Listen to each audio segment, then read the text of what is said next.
Okay, okay, very good.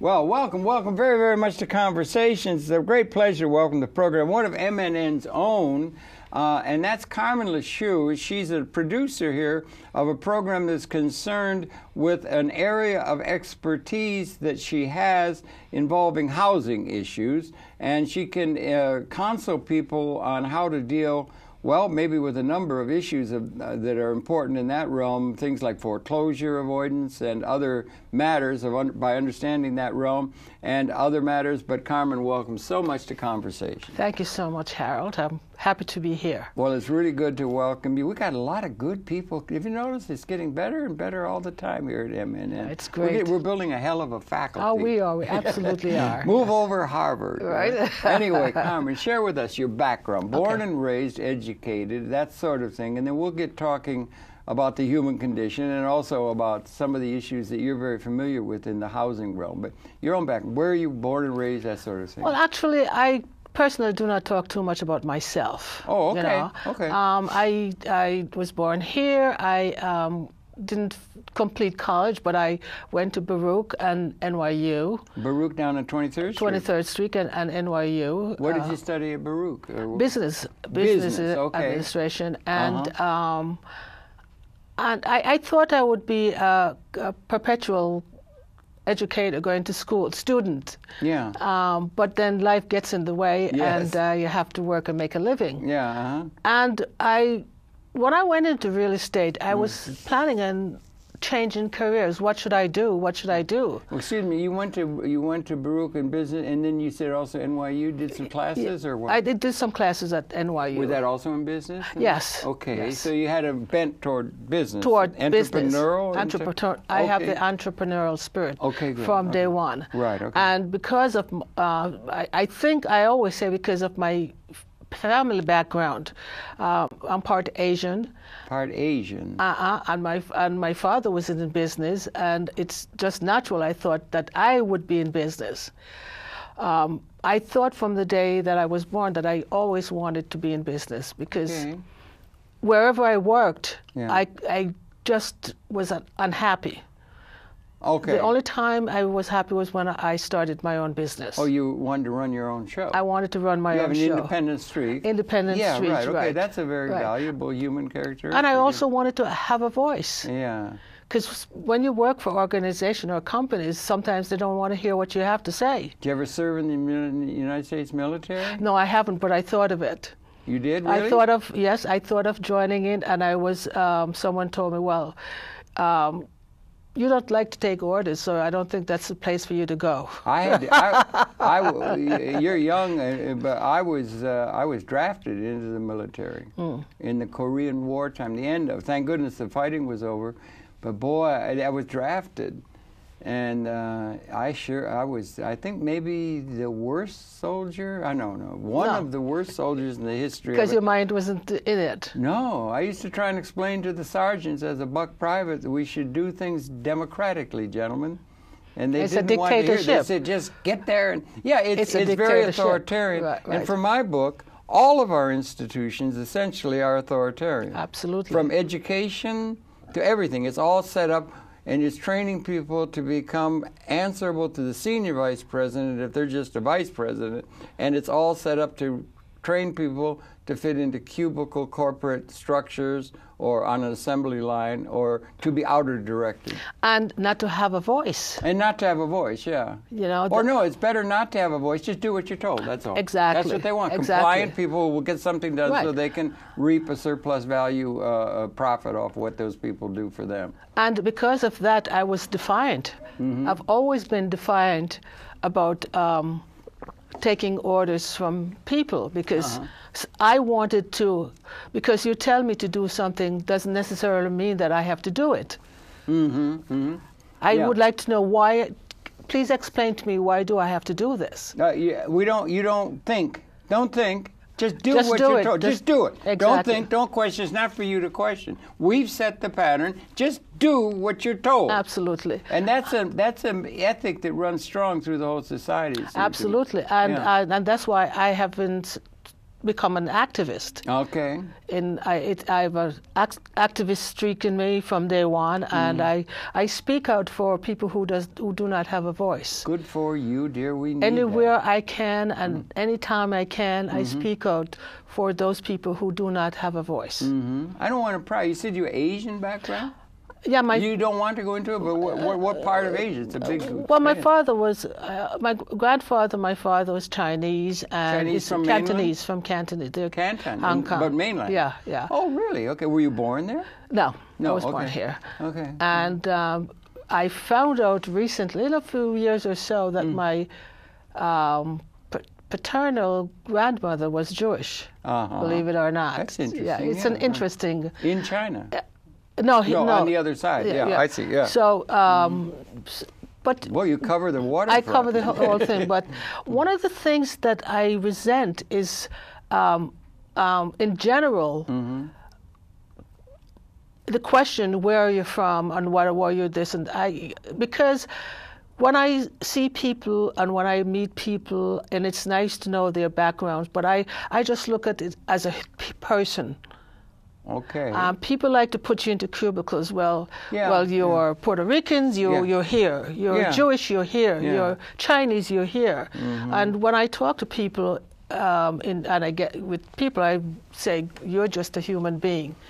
Well, yeah, that's true. We all are, Yeah. and everything. Yeah. Okay. Yeah, that's interesting. I don't know. It's just a way to get weighty. I do it all the time because I sit and talk to people. I think that's the way to start. How did it start? Well, you know, that kind of thing. Yeah. They don't mean anything by it. Some people mean by it because they want to put you into they want to categorize you. So not you, but many people like to do that. Yeah, well, one of the problems is we're doing a program. This is the Carmen Lee Shue Hour. Thank you. And we could do a Carmen Lee Shue Hour. It really, probably with anybody, but particularly with you. I've had conversations with you, and everything. We could probably do about 24 hours easy. Very, very interesting ideas about what happened when you were 13 and that boy threw a stone at you, and nuances of that. Every life is really interesting. Right. And it can be even in great detail. You can go into that, but we only got an hour. Right. So we try to get to Yeah, it. so I'll talk about what I know, real estate. Well, real estate and business, right? And you're here in New York, and you got interested, you went to those things, and you have a company, Lee Shue Realty. Lee Shue Realty, Inc., yeah. And all of that. So how did you come to be interested particularly in real estate, and particularly in this time of economic pressures that are coming down on a lot of people? Well, I started in real estate in 1988. 88, At that time, I was at a point in my life where I didn't know what I wanted to do. Yeah, right. And I thought about going to law school. I am a frustrated lawyer. Oh, really? Because Okay. I wanted to go to law school, but I thought then it's going to be such a long time. It's going to be time consuming going to law school and studying and I never got into that. And real estate was an easy way out from going to law school. Okay. But why do you think you wanted to do the law? Because I'm always interested in wanting to know how to protect people's rights. Thank you. Okay. How you got to a sense of justice. A sense of justice. Okay, good. Okay, yeah. Yes. Okay, How right. can I protect people's rights? Including your own. Including my own. Did it come mostly from your own, or were you having a sense of social responsibility? Social responsibility. Majorly Social responsibility. Good for you. We need people and like for that. the activist that I am, everything rolled into one. I said, if I went to law school, I can help this group of people or help that group of people. Right. And but I didn't want to have to go to law school and then have to take the bar and then have to go through. It's a long haul. It's a long haul. And in those days, they weren't hiring. I mean, in the 80s, they weren't hiring too many women if you wanted to go into the top law firms. I think it's really been hard being a human being in this world. It's really hard when you think about it. But I can't imagine how hard it's been to be a woman in these times. You couldn't vote until 1920 in this enlightened country. Right. And all through the thing, they've had a particularly tough row to hoe, it seems to me. You know, and then they still got these awful patriarchal attitudes toward women. And it just seemed, Well, my favorite line is, history is a nightmare from which I'm attempting to awaken. And it just seems to me like a nightmare. I can't imagine living in the past. But I tell you something, people believe that everything is hunky-dory when it comes to equality, but it doesn't. Speak for yourself, John. It doesn't. Are you talking contemporary? Yeah. Not at all. Not at all. all. It never has been, but I don't know. Sure, it's getting. It could get worse in the time. It's getting worse in the short term. Well, one of the things is that on my business card, you will notice that I have president and owner. Yeah. I don't care for titles. It doesn't bother me, titles. Okay. But for many, many years, when I had Carmen Lee Shue, President Lee Shue Realty Inc., and I would go to an affair, and I would have my tag on my jacket, whatever. And people would come over, especially white male, would come over and introduce themselves and talk. And they'd look at my tag and they say, "Who do you work for?" Even though it says... Even though it said President Lee Shue Realty Inc., they would say, "Who do you work for?" Did they see Sweetie Pie? Or perhaps they did. You know what I'm saying? Yeah, perhaps They're so they dismissive of that. Dismissive, and they, because I was having an intellectual conversation with them, perhaps they thought I was the secretary, even though nothing is wrong with that if I was the secretary. So that's one of the reasons when I changed my business cards, I slashed owner so they don't have to. As well as, what did you have on it before? I just had president. President and owner. Well, that's what I... So then if you're the owner, then that gives prestige to your position. Accurate in terms of your relationship not about to prestige, the company. but it's give clarity. Clarity. Okay, ownership is important in the vernacular of people in the established way of doing things? Especially they will give attention to the owner of something more than they would a mere employee. Exactly. Okay, that's an important distinction in itself. Yeah. And I in going to these networking events, many of the white male would just dismiss me. Any female for that matter. They'll just dismiss them, like, what are you, we don't have anything to say to you. What can you say to us? Here we are in our three-piece suits. We are Gucci shoes or something. Pucci, whatever. Yeah, right. Right out of Bergdorf. Exactly. And all that glitz is part of that world. And I was more intellectual and more intelligent than they are. But they would just think that, well, you're the secretary, and I resented that. Well, it's been part of in lots of parts of the world, it's still like that, almost on slave terms.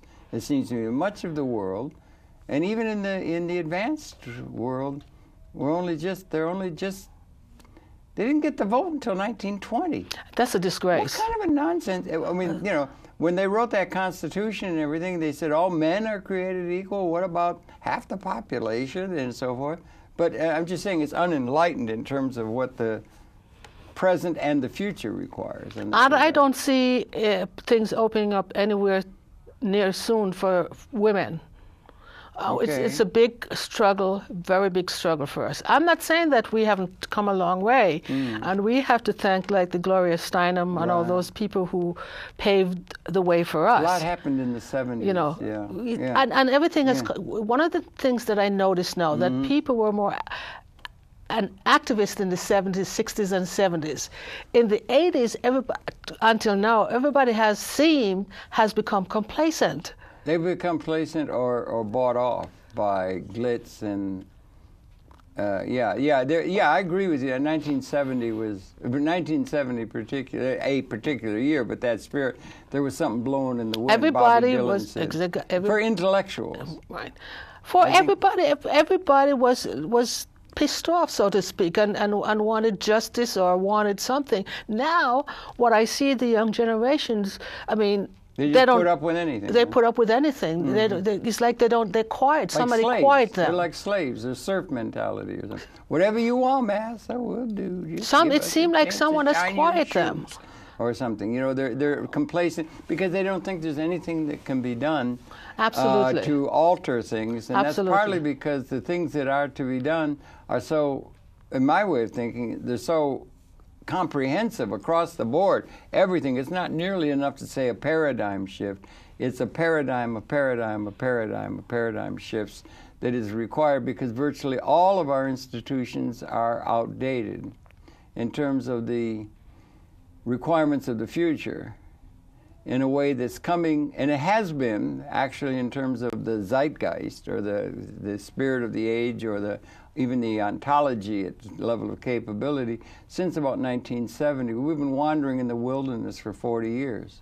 And we still haven't got it in place to make a qualitative transformation that the times require, if we're not going to destroy the whole species, which we now have the capability to do with all these masculine testosterone-driven weapon systems that can eliminate the entire species now, unlike 200,000 years of our evolution.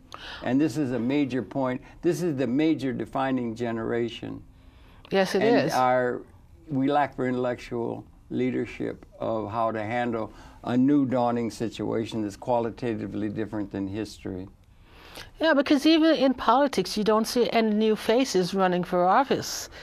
Well, I mean, it's the same people over and over and over that are running for politics. We need to see some new young faces who are an activist like myself and says, I'm going to try and change. Okay. We know that it's a myth when the politician tells you that when they go to Washington, they're going to change. That's a myth. They get absorbed. They get absorbed when they go there. They might have good intentions of wanting to change things. Mr. Obama but when they go there... Yeah, Mr. Obama is a good example. It's an example. There's only so much you can do. Absolutely. Now we got this election just held with the Republicans coming in, wanting to stop the whole government and everything in order to get their agenda addressed. And yeah, it's like that. But the politicians, but more lacking the intellectuals. The intellectuals aren't coming forth with anything that has comprehensive vision. It's to my way of thinking. They did back around 1970. There was a lot of thinking. Bobby Dylan sang there's something changing. It was something blowing in the wind. Major change. It was sensed. You had Vietnam. Right. You had Malcolm.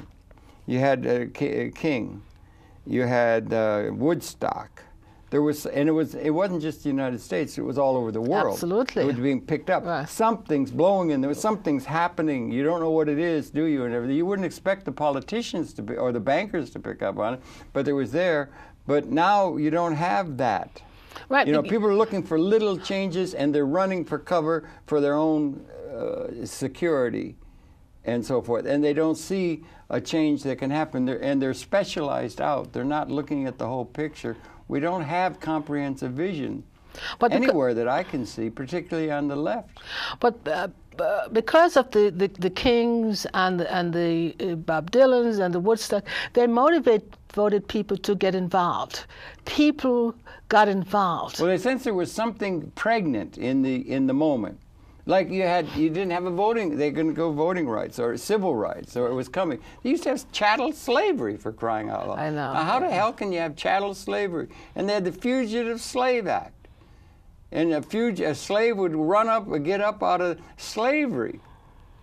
But we still have slavery. We still have slavery. What are we talking about? We do have economic slavery, but they had chattel slavery. A guy would escape up to the north, and then if you're a law-abiding, the law can be an ass, Mr. Churchill said. It's protecting interest, and the slave, you catch the slave, if you caught the slave in your barn or something, you were legally bound and a citizen to turn him back into bondage. Right.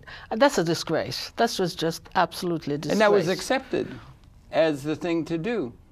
You know, or slavery was, I mean, history is and it still is. Now, it's a little bit more subtle now, and there's a little bit of nuance to it, but we're still essentially slaves, and there's still a few people run everything, and they don't have vision of a transformation that can be inclusive like the future requires.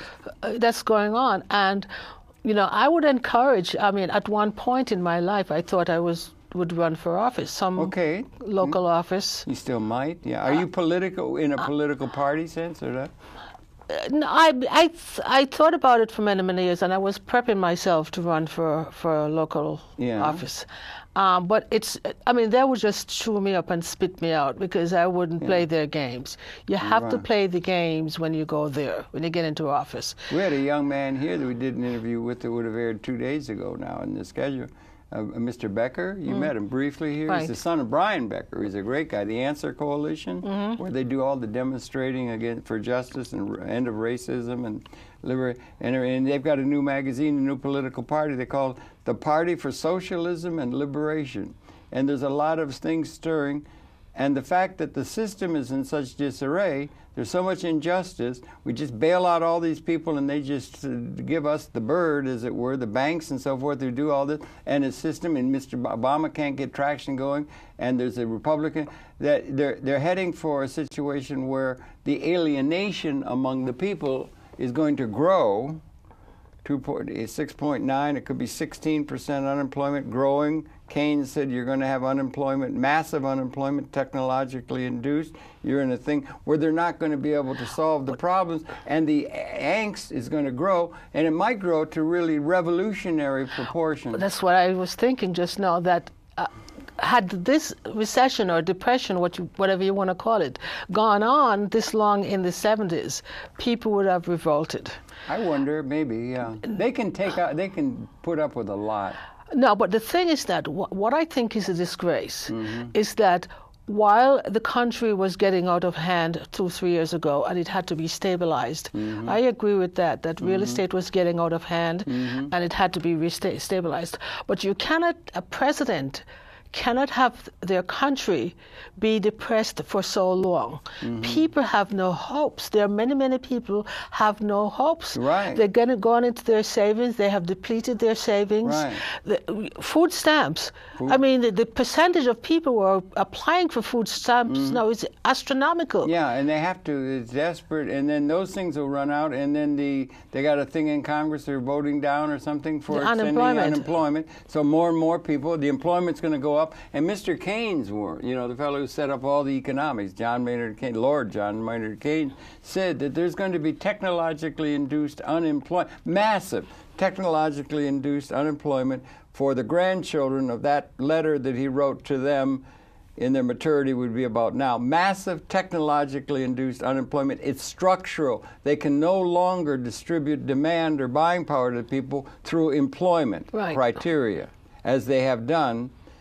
And so there's going to have to be some other way to get income to them, and they're not going to have the ability to clear the market, no matter how much you can produce on the productive side, the supply and demand. People are not going to have the demand capability to clear what can be produced, and it could head into a gigantic depression, which could lead to alienation to where there could be like a Castro-type revolution or something that would overturn everything. I wish I lived long enough to see that. I wish I lived long to see that. Oh, you do? Okay. I don't think I would want to, because I think it would be too... I'm very worried, for whatever it's worth, that the irrationality would be to where there would be an unleashing of the weapons which are now species lethal. If there's unleashing of the weapons out of chaos, existential challenge, Israel thinking Iran can no longer possibly, well then let's throw a couple of atomic bombs, and then it gets, or Pakistan, or somebody, or us, or something, and we don't have a thing, we don't have a system. There's general rioting in the street, and if the bombs go off now, it's no longer just like the Second World War. It's now the end of the species. Well, that's the major worry in my mind. No, that's not going to happen. It's not. Well, how can you be sure of that? You know why? What makes you sure of that? I tell you why. Tell me why you can be so sure we're not going to be dumb enough to join entropy and blow it all up. No country is going to want to be the first one to pull that plug. No country. You're assuming rationality. You're assuming that the political leaders and the system is rational. That kind of thing would never happen rationally. Or remember Guns of August. Remember Barbara Tuchman writing on the First World War, the Archduke?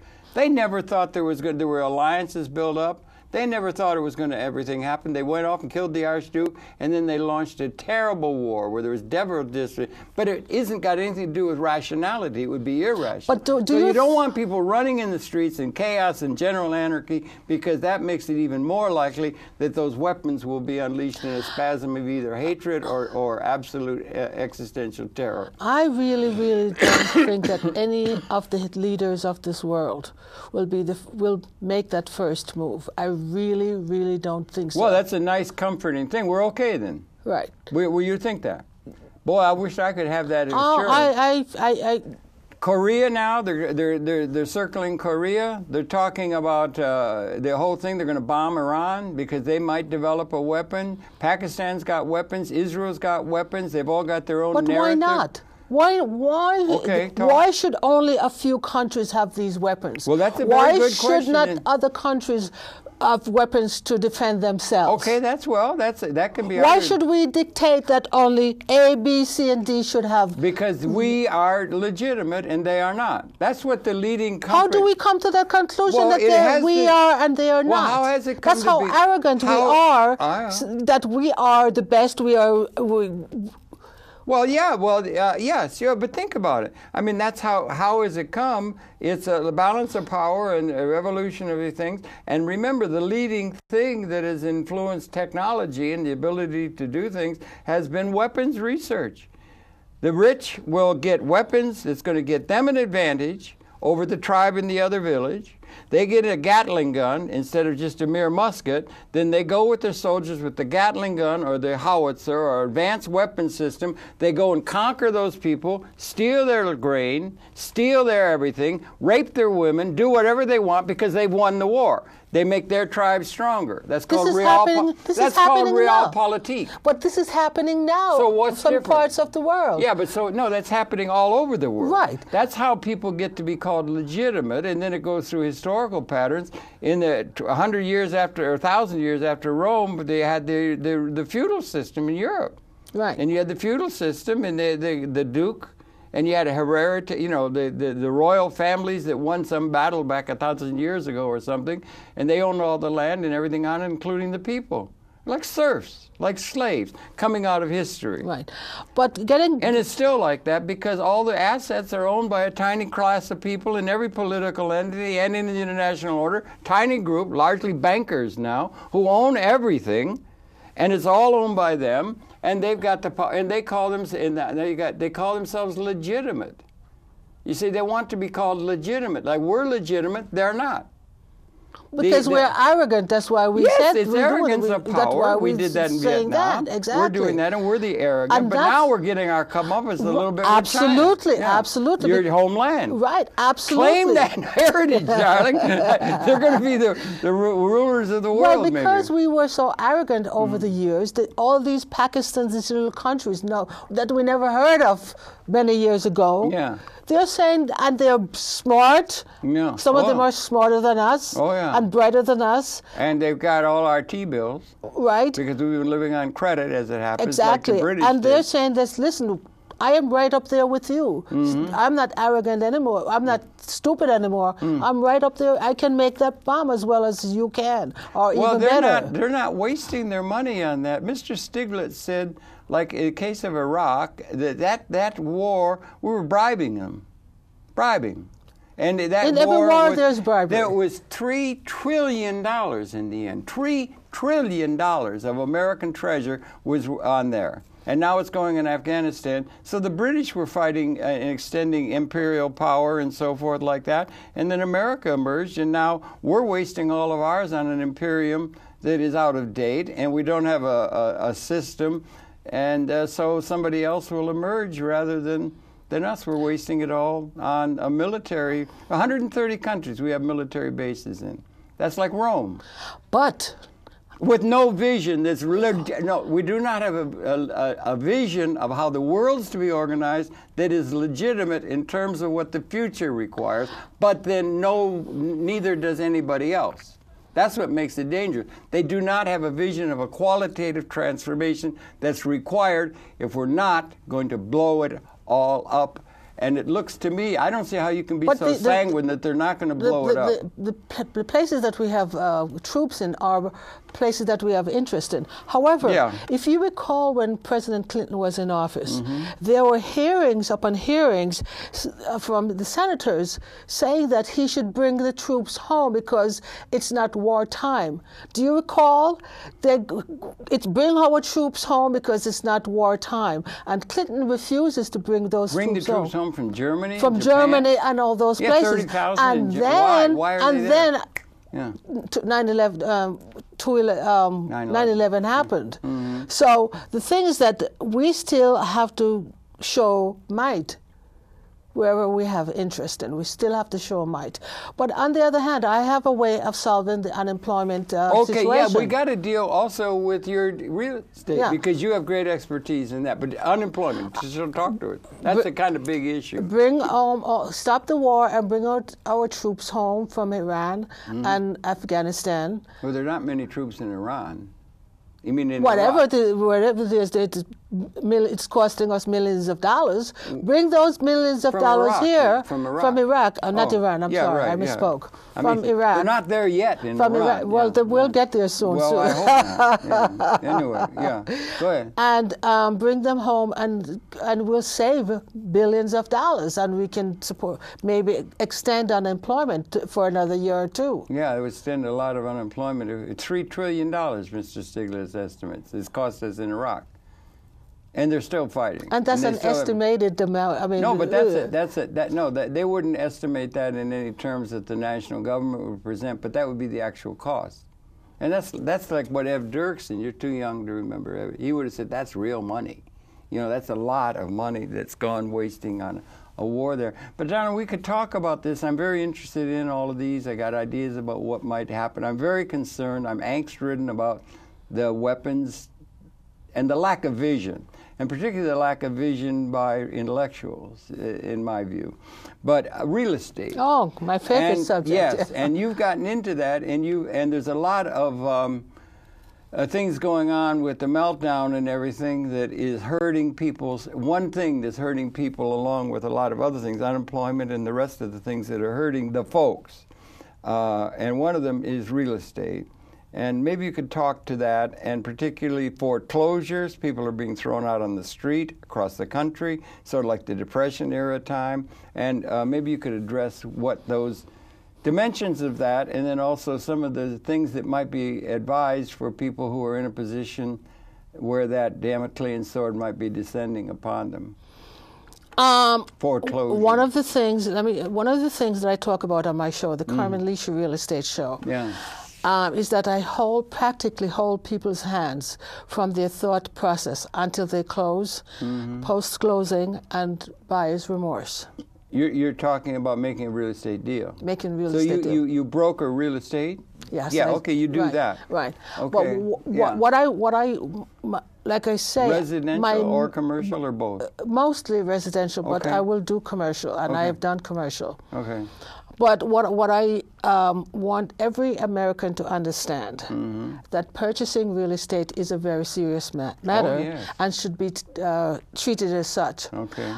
Like education and like going to college, not everybody are cut out to go to college, and not everybody are cut out to own a home. Not everybody. Not everybody should should own a home. Why? Because it's a certain amount of responsibility involves. Well, it's a certain amount of money guaranteed to monetary responsibilities involved, and lots of people are not willing to take on or cannot take on that responsibility. Okay, and the reason that they don't have the money is because they're not responsible. That's what we're saying.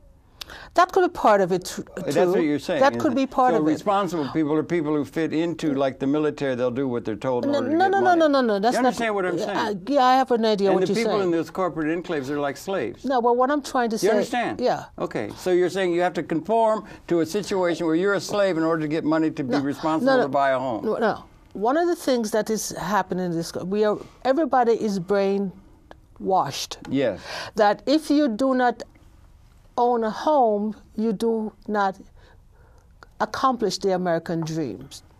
And many people who are renters feel that they are not in in the group because they have not accomplished the American dream because they have not owned a home. Well, there's a different mentality. I recall I recall when I was working 9 to 5, and we'd meet with a group of co-workers, and we'd have lunch. Yeah. And this one we're talking about their co-op, and this one we're talking about their condo. And I was in a rental, and I felt left out. I felt left out. Go on and develop it. I think that would be like a little bit of what do you call that? I forget what you call it, but. I forget the term for being concerned about. I felt that I wasn't keeping up with the Joneses. Exactly. That's not a very admirable state of consciousness.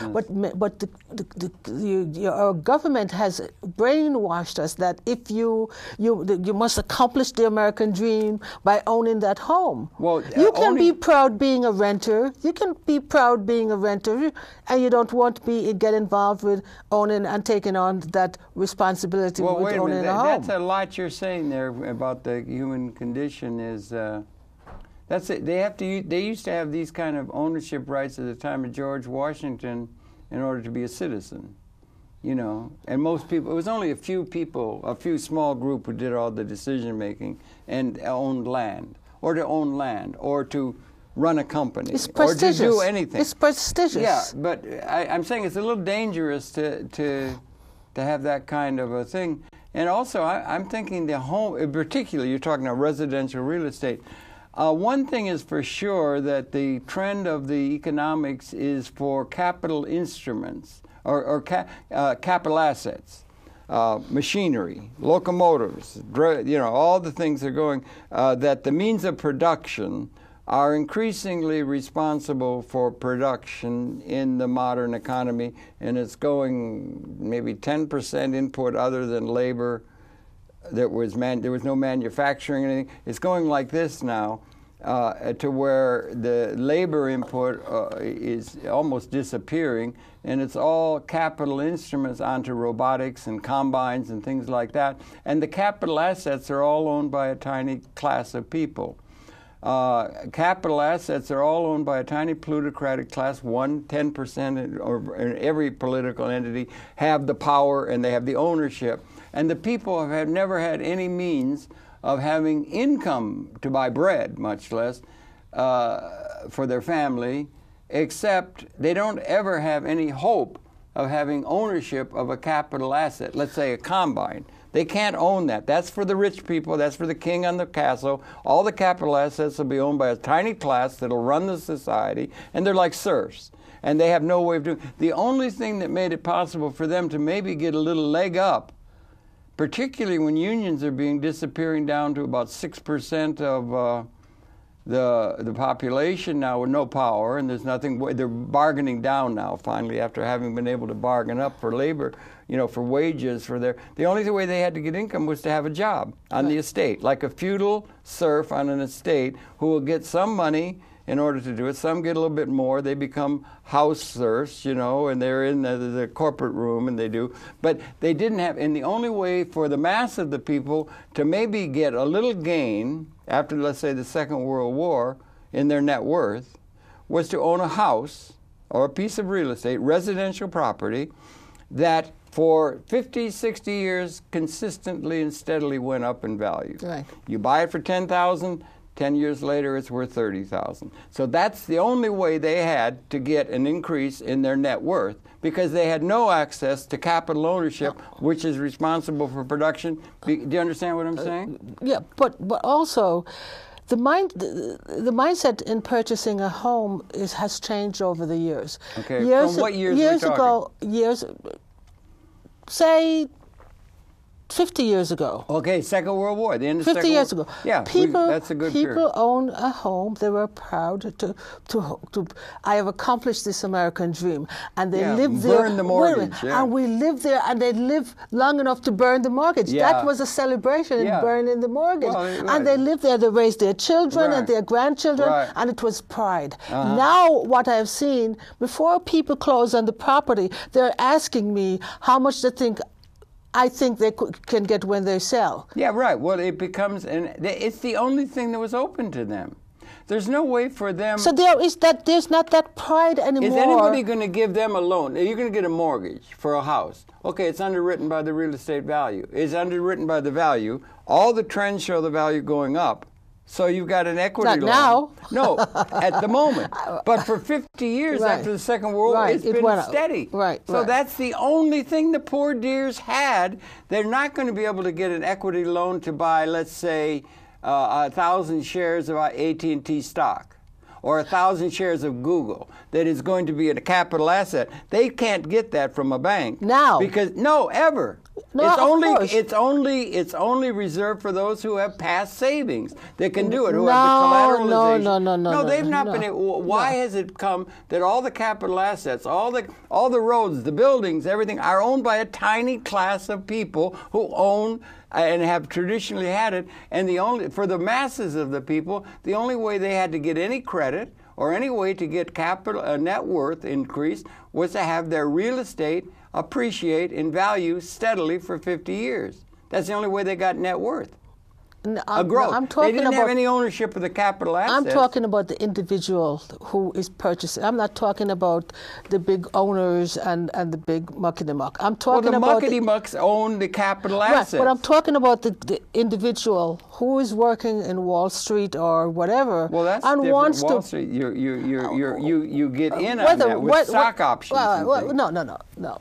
The average Joe, right, working and making a good salary, and say this time has come for me to purchase a home for my family, me and my family, or even for themselves.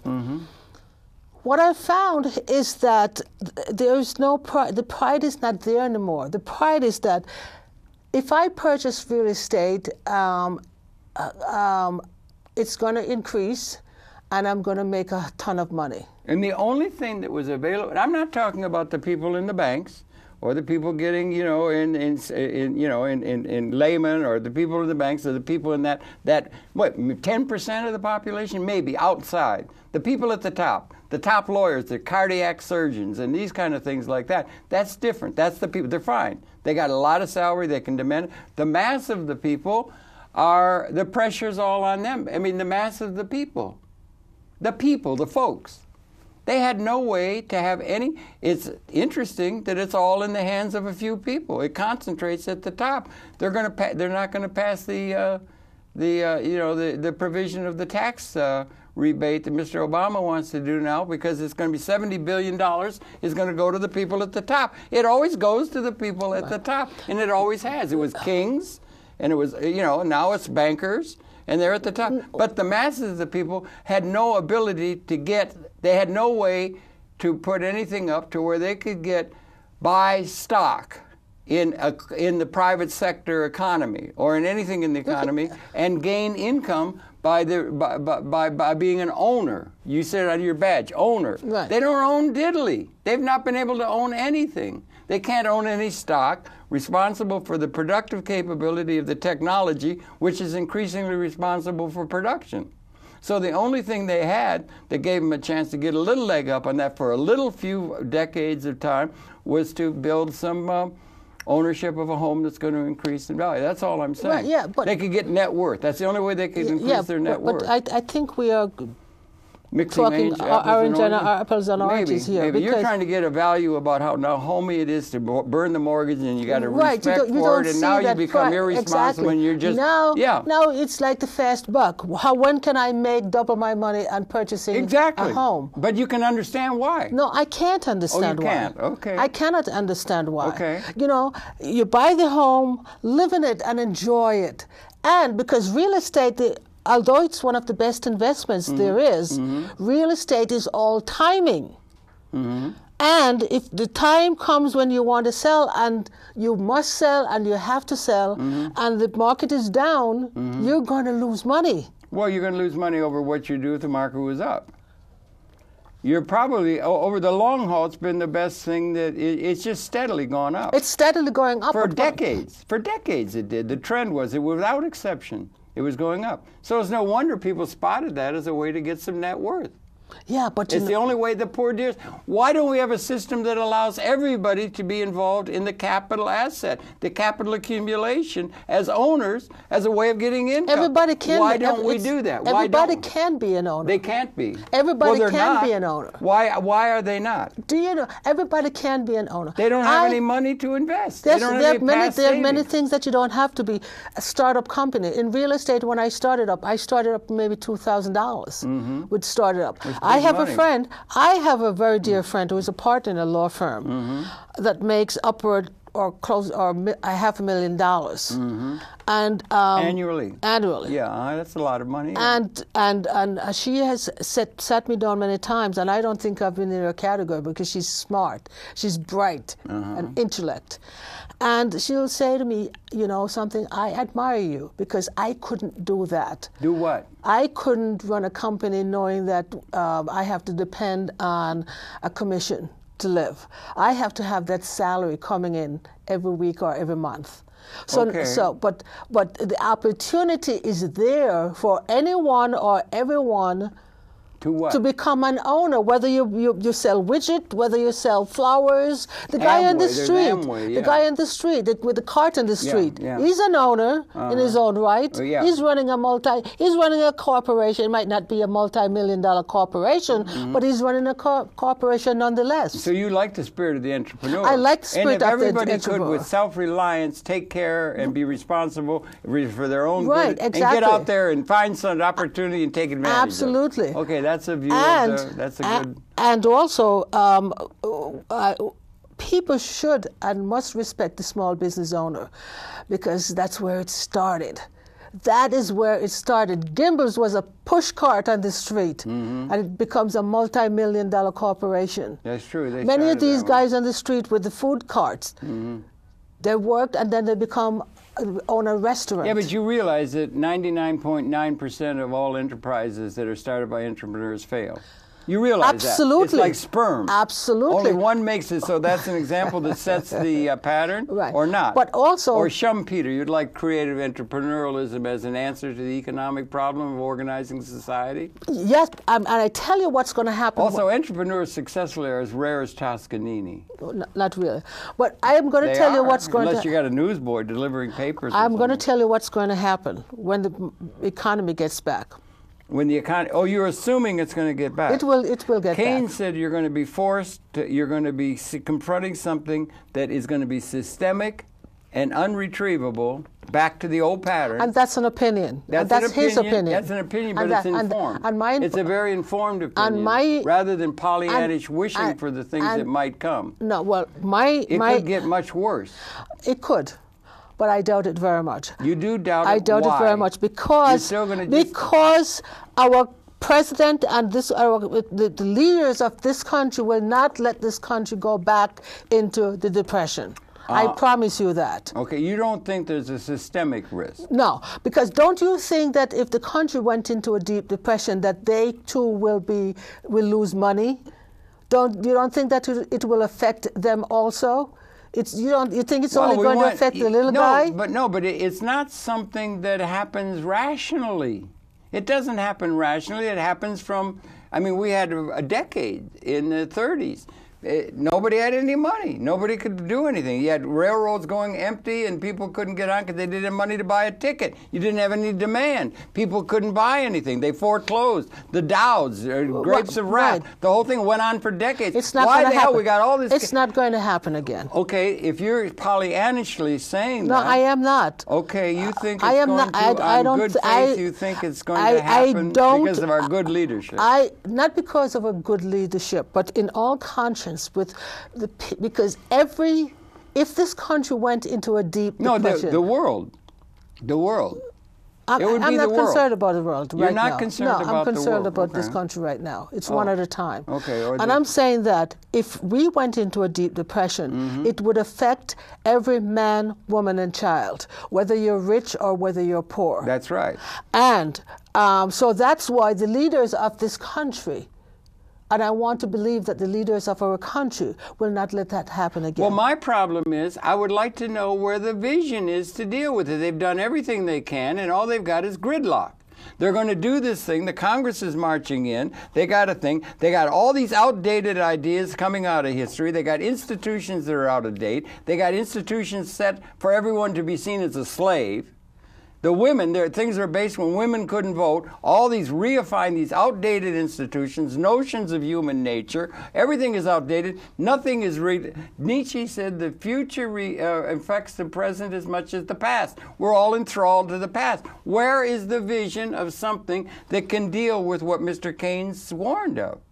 They're not going to be able... Who is he getting his information from? Well, he was the one who set up the whole world system during the Depression after the Second World War. International Monetary Fund, the whole international system. Then. We're talking about now. No, that's not then. It's still operative. They're still all now. in place. And he was probably one of the greatest. Well, you could talk with Mr. Schumpeter, or you can go... The whole canon of economic theory. He was the major voice that set it up, informed Franklin Roosevelt, everybody that was being done, and into the Second World War and that kind of thing. And he projected from very brilliant, and he said you're going to be confronted with something. 1930, letter to his grandchildren. You're going to be and you've got a system where all the assets are owned by a tiny class.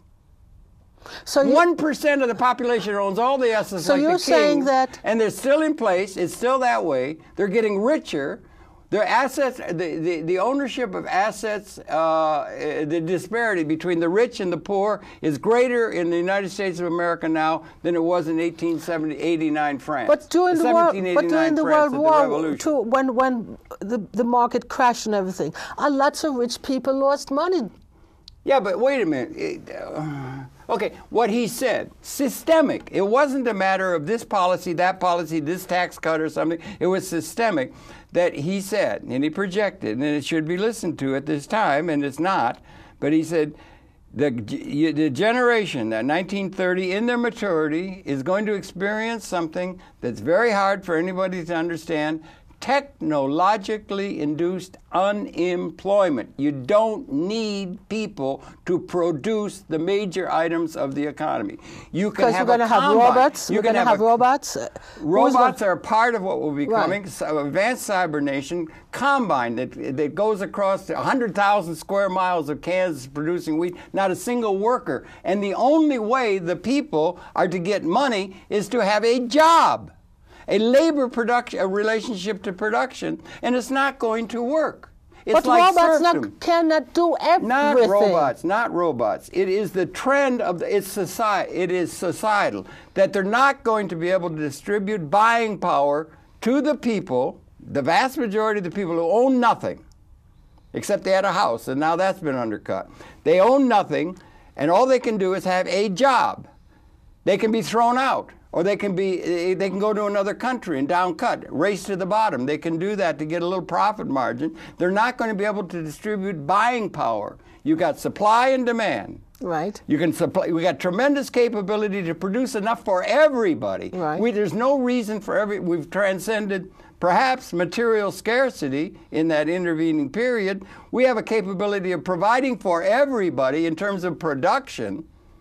Overwhelmed. You get an algorithm for 500,000 people. Well, why don't they do it? Because they have to have a way that, how are they going to get demand to the people to be able to, in the mass, to buy what can be produced? You're not going to have the demand because they're not going to be able to create work jobs that are not required for production. When does this person... That's good. That's his setting in now and on a world scale. When does he anticipate that all this will happen? Now. That's what's happening now. They keep saying...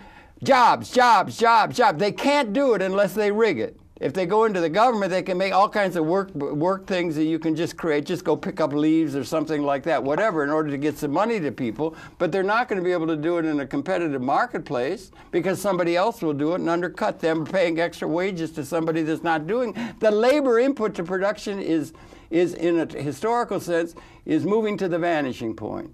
And the assets are all owned by a tiny class, and there's no way to get ownership of the capital assets the way things are being produced. Own that combine so you get money, and they got no way to do that because it's too hard to think about something other than getting money to people by the fact that they have a job like a serf on a feudal estate. But that's the problem. In a country, you have to have a certain amount of people working. Okay, you're going to have some people. You're going to have a certain amount. You can't have everybody not working. Well, no, okay, don't go to an extreme like that. Yeah, Obviously, I'm there's going to be deep. some. I'm going in deep. Okay, and we do want. No, you're right, and we want to subsume the system we've inherited out of history. That's not the problem. We can have some people doing stuff and everything. They'll be doing stuff, but what you got to do is get an alternative way for the mass of people to have money other than a job. And how is that? Well, you're going to have to get some. You're going to have to do capital accumulation in a way that instead of it all being concentrated with the fundir, the old money, and the people who can do past savings in order to get, a leg up on collateral to get an asset that's going to pay for itself in a future projection, to everybody rather than just the few that make them overwhelmingly wealthy. And you're going to undercut their power. That is a way in which then you'll have supply and demand in sync, simul-financing, rather than supply side or demand side. You simul-finance, and they can't do that because we're either going to liberate, and that spells liberation of the people. And within the ecology, it spells we're at a point, the defining generation, we're either going to liberate humanity from the slave system that we've been brought up in, or we're going to annihilate it. That's the choice. Neither of both is going to happen. I mean, you're given two extreme choices, and neither of the choices. We'll muddle through. We'll get through. You think so? Okay. We will get through. Okay. We will get through. We have to get through. Well, you don't have to. There's nothing says you have to. You know something? But we have to be optimistic. Why? We cannot. Why be Pollyannishly optimistic? I mean, why rule out the past? Do you understand that the weapons are species lethal? I do understand that. No, but does anybody understand that? Well, most people understand that. It's existential, maybe subconscious, maybe, but it's not said. It's not there, but it is, and it still is. And they're still playing the same old realpolitik thing, okay? They're still juggling the atomic bombs, and they're still threatening each other. It's seen every day. But it's just a threat. Look, during the Cold War, if you listen to the propaganda that went on in this country, right? Russia is going to do something. This is going to happen, and that is going to happen. Now it's Iran. And now it's Iran, and we're going to go through that, and then it's going to be somewhere else. You know what's happened now, darling? The financial thing has hit. And it's not going to be able to be done in the normal way of slave slavery. That's the problem. We don't have a vision in terms of a financial system. We can't imagine a liberated humanity that has the means to have what they want, to have a life that's there, so that they would be free to do what they want. It's not going to happen. You're going to have the haves, and you're always going to have the haves, and the haves not. Okay. You can't have everybody have all of us in this country. You don't think it's possible that we'll get to a point ever in the history of the universe we're still going to be fighting over somebody gets the right to have a piece of bread 200 years from now if we survive? We have transcended material scarcity as an ontologic reality. That's what makes this the defining generation. And there's nobody talking about the quality of the change. It's like we're leaving the womb of 200,000 years, and we're coming into a liberated context. It's either liberation or annihilation. And we don't which face do you that. see? I would like to see liberation, but I don't see anything much coming out of the intellectuals that does anything but reify or reestablish the outdated institutions and thought from history that have to be subsumed in a new vision, and we don't have vision from our intellectual community. Right. You have very good particularly finance. But you have very good intentions that you'd like to see everybody have. Well, I would like there to be understanding, waking up. Something. We were talking about the 60s and that. There was an understanding. I would like that. An it's awakening. Not going to happen. It's not going to happen. It could never happen in any country at all. You're always going to have your rich and your poor. It's going to happen. You're going to. And someday the poor is going to get rich. They might win the lottery. 1 out of 2, 1 out of 20 million might win. They might get rich. But you're never going to have all rich people. I think in Saudi Arabia, that's what you have. No, you're talking. Okay, there's no point talking. It's a whole different thing. it's like coming to what they call in speciation punctuated equilibrium. We've been 200,000 years in a certain condition, and we're coming into a situation that it's like you're leaving the womb. We're leaving the womb of a historical context that we must leave, and we're coming into a new relationship to the cosmos. And if it's either, I think it's either we're going to have to make it so a liberation. We've lived in slavery. We had women couldn't vote. We had slavery. We got over that. We still have slavery. We still have have wage slavery. And we're going to have to live with it forever. And we're not going to have any answer to how we can deal with it when we have the capability to take care of everybody, which we can't realize because we don't have a system that lets us do what we're capable of. We will never have the capability to take care of everybody. Okay, you say that? Not in this country. Okay. No, the world, darling. The world. Not in this world. Existential. We can destroy the species. Not in this world. We can destroy the species. The positive side of that is... It will never happen. There's modeling that says that is the Where? case. All over the... No, not enough in the public dialogue or in the public television or in the normal way. Well, there's a lot of modeling in Gaia. The idea of Gaia is there, and also particularly the best probably is Fuller. Buckminster Fuller, World Game. They've marshaled that. You can marshal the facts, and you can marshal its projection of modeling, just like modeling the destruction.